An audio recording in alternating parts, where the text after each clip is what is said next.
جو بندہ کھانا کھانے کے بعد کھانے کی دعا پڑھ لے، الحمدللہ پڑھ لے، تو سمجھ لے کھانے کی دعا پوری ہے۔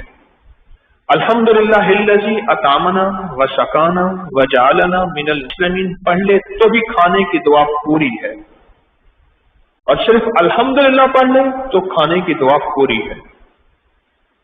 تو جو کھانے کی دعا الحمدللہ پڑھنے کے بعد 3 دفعہ سورۃ قریش پڑھے گا، 3 دفعہ سورۃ قریش پڑھے گا، جب پہلی دفعہ پڑھے گا تو اللہ پاک جل شانہ اس کھانے کو صحت بنا دیں گے، اس کھانے کو رحمت بنا دیں گے، حتیٰ کہ اس کھانے کو تندرستی کا ذریعہ بنائیں گے۔ اگر اس کھانے میں زہر ملا ہوا بھی ہے تو اثر نہیں کرے گا، اور وہ کھانا عبادت کا ذریعہ بنے گا، نور کا ذریعہ بنے گا۔ جو دوسری دفعہ سورۃ قریش پڑھے گا، لیلہ فی قریش، یاد نہیں تو آج ہی یاد کر لیں، ایمرجنسی میں آج ہی یاد کر لیں، لگ کے ایسے یاد کر لیں۔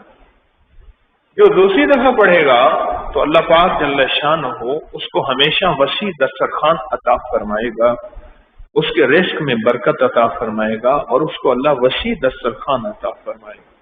لوگوں کو اپکری یوٹیوب چینل ہر وقت سبسکرائب کرائیں، آپ دوسروں کے لیے صدقہ جاریہ بنیں گے، اللہ پہلے آپ کی مصیبت ٹالے گا۔